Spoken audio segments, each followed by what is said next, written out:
short time ago, the United States military began major combat operations in Iran. Our objective is to defend the American people by eliminating imminent threats from the Iranian regime, a vicious group of very hard, terrible people.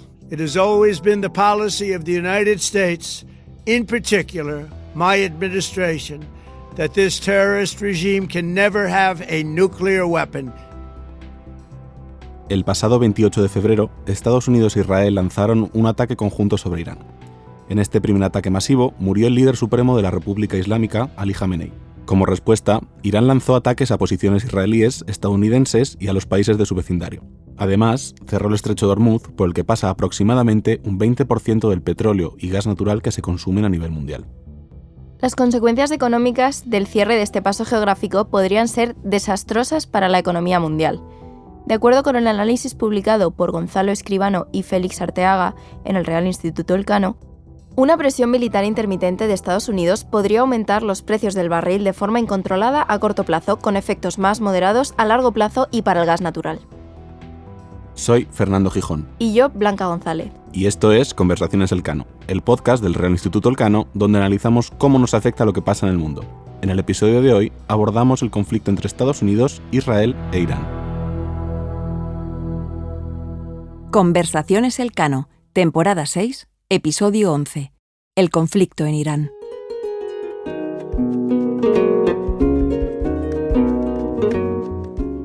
Solo 2 días antes del ataque, el 26 de febrero, Irán y Estados Unidos iniciaron en Ginebra una nueva ronda de negociaciones acerca del programa nuclear iraní.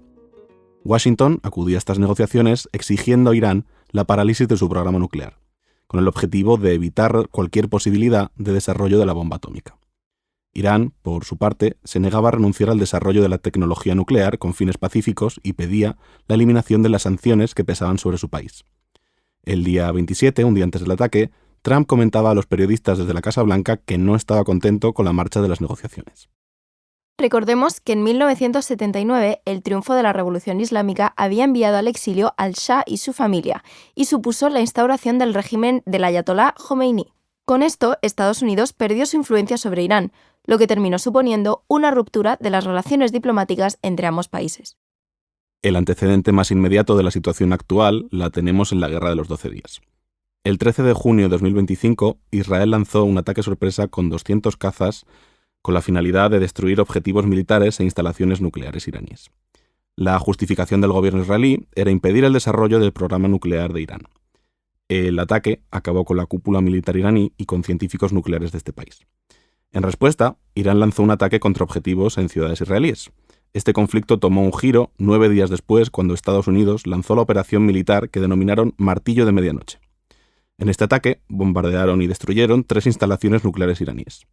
Este primer ataque de Israel, además, sucedió mientras Estados Unidos e Irán negociaban acerca del programa nuclear de este último. Finalmente, tanto Irán como Israel aceptaron un alto al fuego que se mantuvo hasta los ataques contra Irán del pasado 28 de febrero. Además de la fuerte tensión y rivalidad regional con Israel, Irán atraviesa un momento interno difícil. En diciembre de 2025 comenzó una nueva ola de protestas civiles, un suceso relativamente frecuente en un país en que las protestas contra el régimen son habituales. Este último ciclo de protestas se inició por la situación económica del país, provocada, entre otras cosas, por una fuerte inflación debida a la depreciación de la moneda local. Aunque la situación económica fue el origen de las protestas, pronto se sumaron también las proclamas políticas. Este ciclo de protestas fue reprimido duramente y contenido por el régimen iraní, dando lugar a numerosas víctimas mortales. Hay fuentes que apuntan hasta más de 30.000 muertos. Asimismo, el país atraviesa también una crisis energética e hídrica, causada por la falta de inversión y el peso de las sanciones que arrastran desde hace años. Ahora, los ataques estadounidenses e israelíes y el fallecimiento del ayatolá complican aún más la situación para el Estado del Golfo, estableciendo un futuro incierto para la región y la geopolítica mundial. Y no nos confundamos, aunque se antoje un conflicto lejano, la situación bélica en Oriente Medio afecta a los españoles directamente. Para empezar, muchos viven en países como Emiratos Árabes, Qatar o Israel. Además, las hostilidades han llevado a Irán a limitar el paso por el estrecho de Hormuz. Por este estrecho pasa aproximadamente un 20% del petróleo y gas que se consume anualmente. No podemos tampoco olvidar que tanto la Unión Europea como la OTAN, organizaciones que cuentan con España entre sus miembros, están siguiendo la guerra con gran atención por si se vieran involucradas. En definitiva, vivimos momentos muy convulsos para el Medio Oriente y el mundo en general. Para comprender mejor este momento geopolítico, tenemos hoy con nosotros a Natalia Sancha, periodista en El País, politóloga y anteriormente consejera y responsable de comunicación estratégica en el Servicio Europeo de Acción Exterior. Entre 2015 y 2021 fue corresponsal para El País en el Líbano y Siria, y ha colaborado ampliamente con medios regionales. Bienvenida, Natalia, y gracias por venir a Conversaciones Elcano. Gracias a vosotros por tenerme. Bienvenida, Natalia. Empecemos hablando sobre el conflicto del que somos testigos a día de hoy. Se habla de cambio de régimen, de impedir que los iraníes se hagan con la bomba nuclear. En definitiva, ¿qué haría que el conflicto llegara a su fin? Bueno, para que un conflicto llegue a su fin, lo primero que hay que tener son unos objetivos claros. Y de alguna forma parece que por parte de la administración de Donald Trump no hay una estrategia clara. Comenzó diciendo que el objetivo de este ataque conjunto con Israel era liberar al pueblo iraní, que llevaba ya semanas protestando en las calles contra el régimen de los ayatolás. De ahí cambió y dijo que el objetivo era destruir el programa nuclear iraní. De ahí volvió a pasar y dijo que era un cambio de régimen. Y ahora hace unos días dijo que buscaba la rendición completa, que no pensaba negociar. Entonces, queda claro que no hay un objetivo claro, manifiesto, que se vea dónde está el punto final. Quien sí tiene una estrategia mucho más clara es Israel. Y Israel lo que quiere es debilitar y erradicar el régimen iraní, que es uno de los últimos grandes enemigos que le quedan en la región. Quiere instalar una suerte de pax israeliana, podríamos decir, por la que Estados Unidos se está retirando de la región e Israel quede como el país hegemónico en todo Oriente Próximo. Es una puya, una competición que se está librando en un eje de los países no árabes de la región, Irán, Israel y Turquía, que ahora mismo está en una posición un poco más de observador. Entonces, en esta estrategia de quedar Israel como un poder hegemónico en la región, y digamos que todos los datos que tenemos hasta ahora apuntan de que es más Netanyahu quien está dictando la política y los objetivos de esta ofensiva conjunta con Estados Unidos en Oriente Medio que el propio Washington, ellos lo que sí quieren es una victoria total. Entonces, si es así, es complicado porque por las armas va a ser difícil erradicar completamente a un régimen que lleva medio siglo, casi medio siglo, anclado en Irán. La otra vía, la de siempre, es la negociación. Y esa por ahora es una que ha estado torpedeada porque esta ofensiva, hay que recordarlo, ha llegado mientras que Irán estaba sentada en la mesa de negociación. Hemos visto en los últimos días cómo los países vecinos de Irán en el Golfo, como Emiratos Árabes Unidos o Arabia Saudí o Qatar, se han visto afectados por las respuestas de Irán al ataque de Israel y Estados Unidos. ¿Qué alianzas existen ahora mismo en Oriente Medio? Bueno, Oriente Medio ha quedado dividido, yo creo que en tres bloques. Uno es el bloque anti-Irán, que se ancla en esa rivalidad tradicional entre el Islam chií y el Islam suní por dominar la región, que ha sido siempre un enfrentamiento que han mantenido Riad y Teherán, y ahí se han sumado los países del Golfo. Entonces, ese bloque anti-Irán está alineado de alguna forma a el tándem de Estados Unidos e Israel. Es algo que pone a los países del Golfo en una situación bastante incómoda, porque por ahora se están intentando mantener en el fuego cruzado entre Israel e Irán, pero en algún momento están siendo empujados a participar en la guerra porque son bases norteamericanas en sus territorios las que son bombardeadas. Pero están en una encrucijada muy sensible porque no olvidan que la guerra de Gaza sigue ahí, que las imágenes de niños musulmanes muertos, asesinados o desnutridos están en las pantallas y están creando muchísima desazón entre la población, entre la opinión pública árabe. Entonces, salir del bando, meterse en el bando de Israel, tomar bando por el lado de Israel es algo bastante poco popular, digamos, entre la opinión pública. Y no olvidemos que tienen también presente el derrocamiento que ocurrió en la región con la oleada de las primaveras árabes. Esa es un poco la tesitura en la que están y por la que por ahora han decidido principalmente no tomar una postura ofensiva ni activa. Hay un segundo bando que es lo que se ya conocía como el eje de la resistencia, que se ha visto cortocircuitado por el vuelco político en Siria. Antes Bashar el-Assad, antiguo presidente de Siria, era una pieza clave para mantener esa resistencia chií, por lo menos un frente terrestre continuo que iba desde Irán hasta Líbano, pasando por Irak y Siria.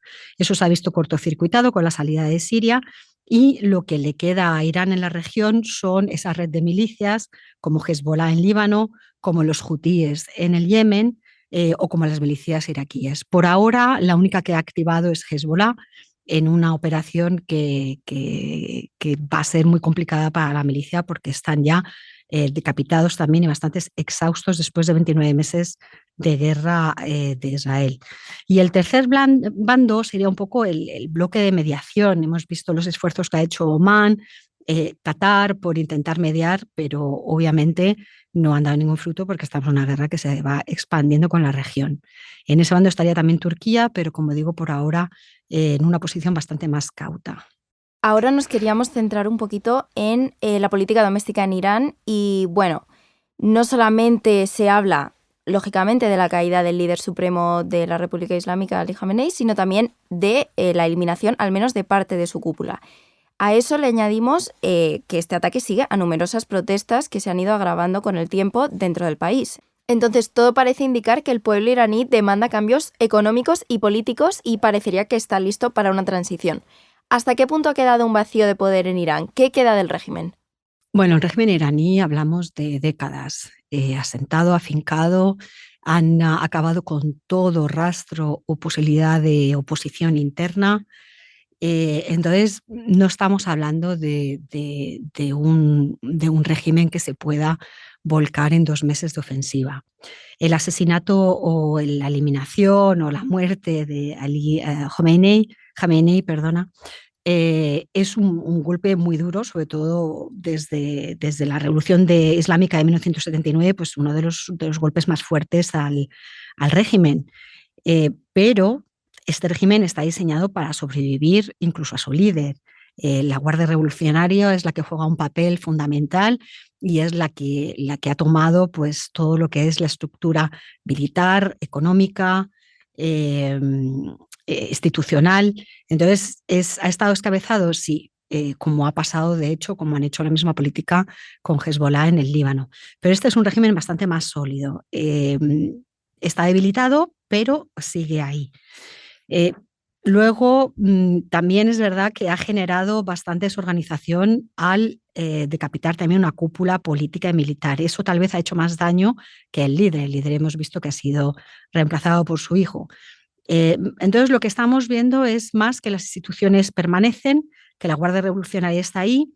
Lo único que están debilitados no solo por el ataque externo, pero sobre todo es por la combinación, que es como suelen caer estos regímenes, la combinación de las protestas y de las presiones domésticas y externas, que esas son las de diciembre de 2025 y enero de 2026, que han surgido a raíz de un colapso económico, y el descontento social es muy amplio. Lo que pasa es que esas protestas internas tampoco ofrecen ni un liderazgo unificado, ni tienen una alternativa política clara, ni están organizados. Entonces, ese es el problema. Hay un descontento, pero que no está canalizado por ninguna forma política alternativa, porque simplemente el régimen en medio siglo de existencia no ha dado pie a que exista.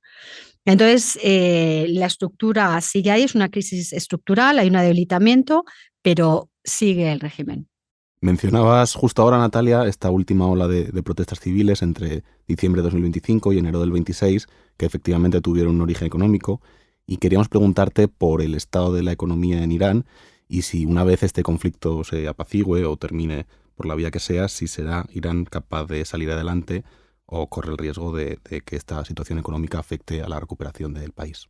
Bueno, el régimen o la República Islámica está viviendo una crisis estructural, por lo que decíamos, porque la economía iraní lleva más de una década debilitada. Hay unas sanciones internacionales muy estrictas, hay un aislamiento financiero, una corrupción interna muy fuerte y luego una dependencia extrema al petróleo para los ingresos estatales. Eso ha generado pues, una inflación muy alta, que superó el 40% en 2025 y se ha acompañado de una depreciación del real también, con lo cual la población lo que ha perdido es mucho poder adquisitivo. Estamos hablando de que un 30-40% de la población iraní vive por debajo del umbral de la pobreza y en términos numéricos son 30 millones de personas.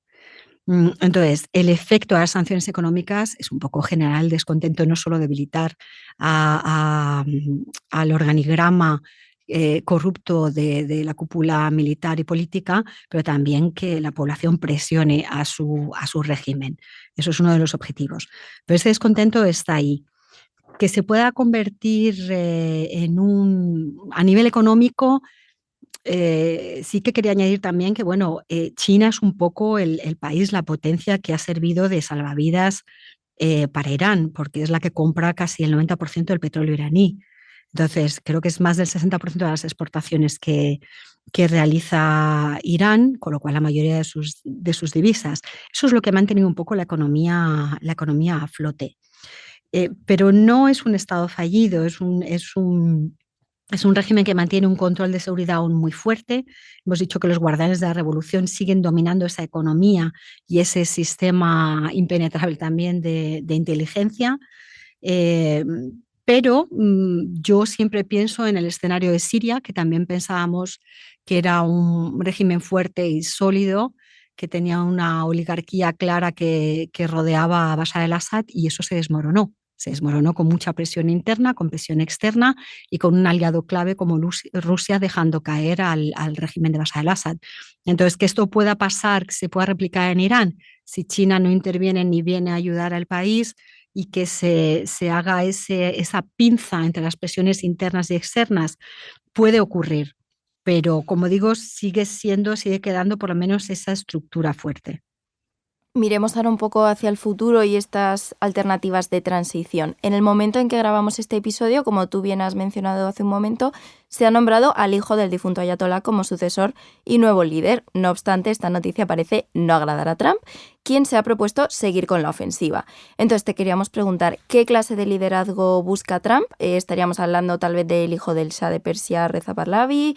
¿Ves más probable una continuación del régimen actual o más bien un cambio de régimen a raíz de esta pinza que mencionabas?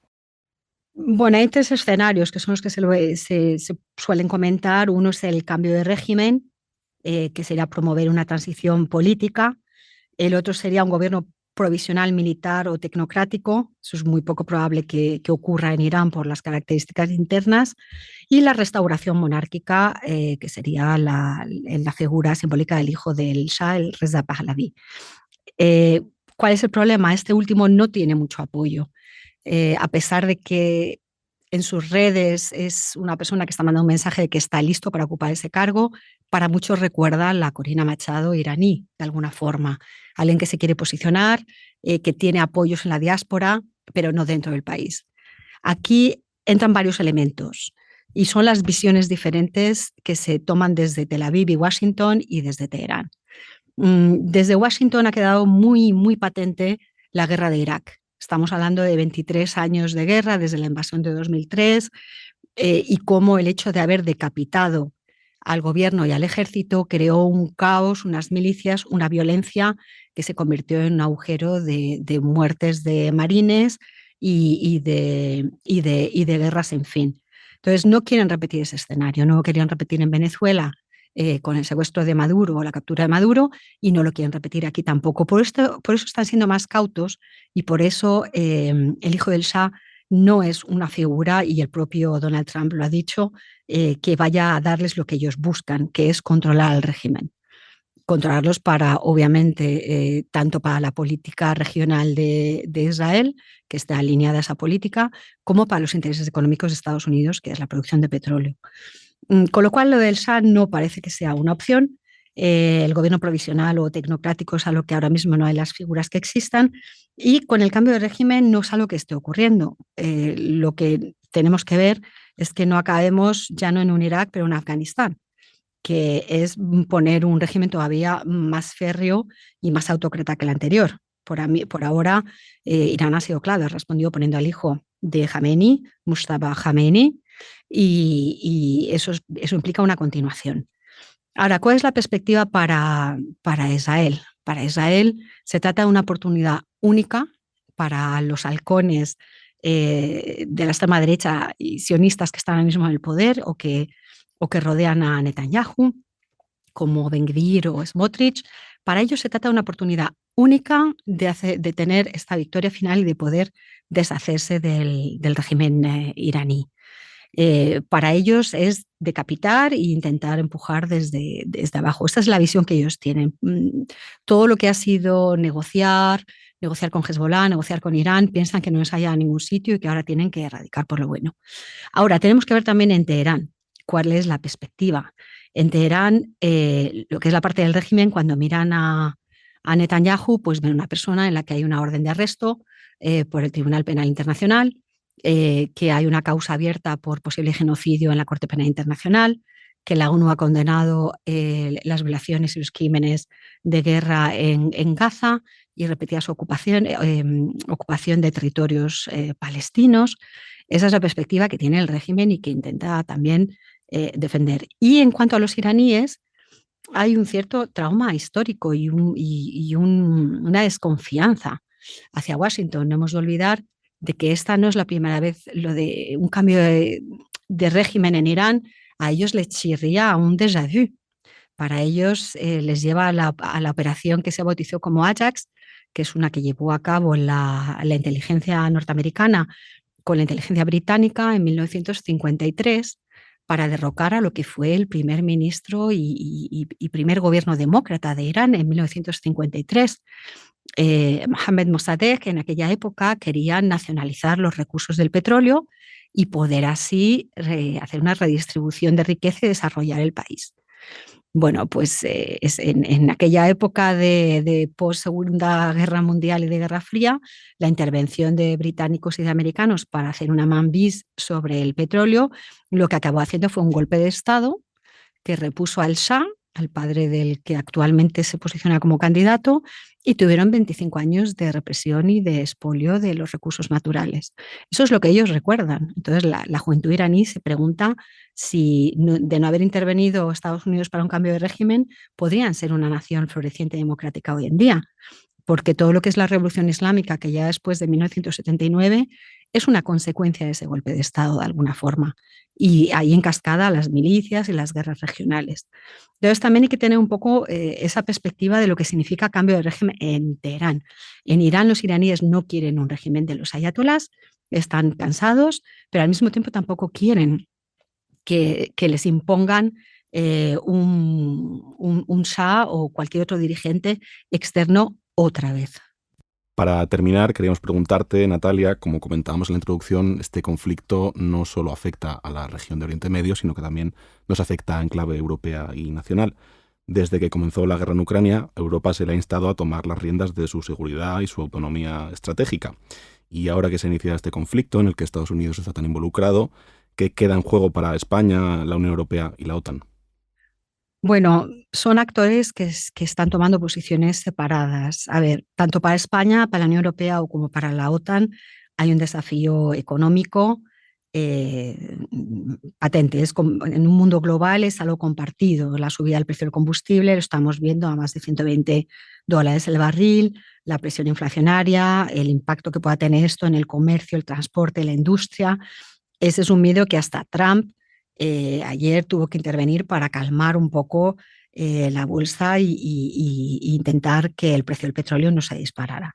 Esa amenaza económica a la economía global, que ya está de alguna forma tocada por la invasión de Ucrania por parte de Rusia, es obviamente una de las mayores preocupaciones. Lo mismo, esto pasa también por las consecuencias de la guerra sobre el estrecho de Hormuz. Lo habéis mencionado antes, por ahí pasa el 20% del consumo de hidrocarburos o del suministro de hidrocarburos mundiales.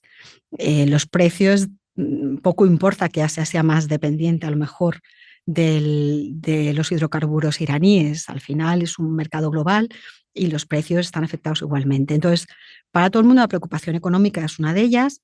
La preocupación de migración es otra de ellas. Obviamente nadie está hablando sobre la repercusión de seguridad en un futuro, de lo que esto puede generar para los pueblos de Oriente Medio, el descontento que hay, pero son diferentes. En la Unión Europea lo que estamos viendo es dos líneas. Hay una línea que es transatlantista, que están básicamente avalando la ofensiva, aunque no tenga un aval onusiano y aunque no haya pasado ni siquiera por el Congreso norteamericano. Es una postura que está tomando, por ejemplo, Van der Leyen, la presidenta de la Comisión, y lo dijo ayer claramente, que había que revisar, que no podíamos ir respetando un mundo de normas que ya no existe, o sea, que está caduco. Hoy hemos visto cómo Costa le contestaba, entonces estamos viendo que hay divisiones internas dentro de la Unión Europea, entre esa línea transatlantista, de alguna forma, y otra que lo que quiere es el refuerzo de Europa, la independencia de Europa, un refuerzo para ser una potencia militar propia, un refuerzo económico, un refuerzo para tener algo que decir en el nuevo mercado de la inteligencia artificial.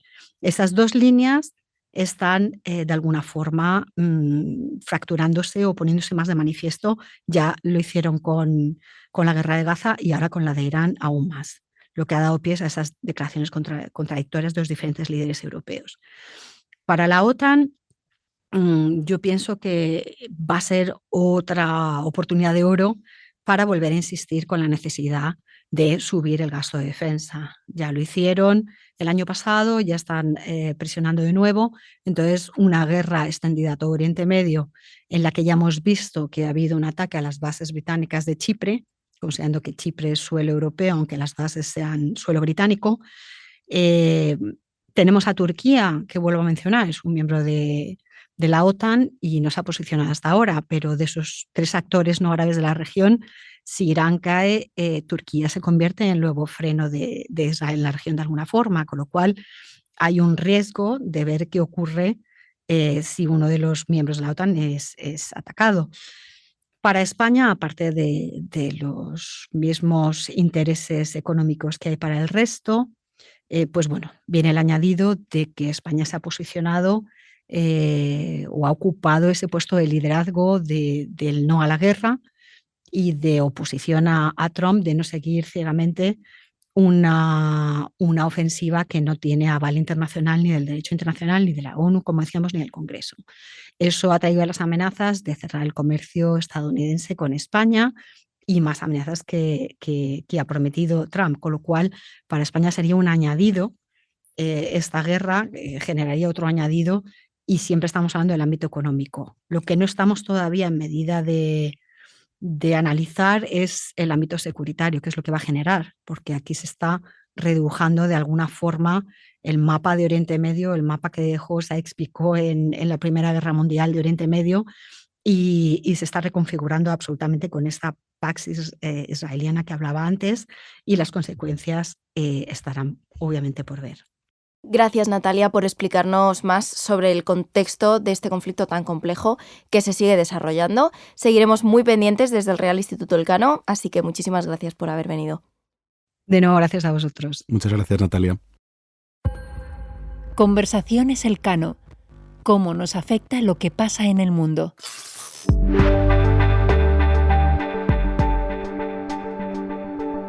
Conversaciones Elcano es un podcast presentado por Blanca González y Fernando Gijón, pero detrás hay todo un equipo que lo hace posible. Marta Corral, Cristina Schonlein e Ivanoska López Valerio se encargan de la distribución digital. Pablo Colomer, Sara Mejía, Aurea Moltó y María Solanas asesoran con la producción y diseño de episodios. La producción e identidad sonora corren a cargo de Ángeles Oliva y la grabación y edición a cargo de Íñigo Guerrero, de Blueberry Studios. En la sección de entrevistas contamos con el equipo de investigación del Real Instituto Elcano. Puedes seguir Conversaciones Elcano en las principales plataformas de podcast. Estamos en Spotify, Apple Podcast, iVoox o YouTube, entre otras. Si quieres conocer los temas que tratamos aquí con mayor profundidad y estar al día de todas nuestras actividades, visítanos en la web del Real Instituto Elcano, realinstitutoelcano.org, o síguenos por X o Blue Sky en @rielcano. Y si no quieres perderte ninguno de nuestros episodios, suscríbete a nuestro podcast.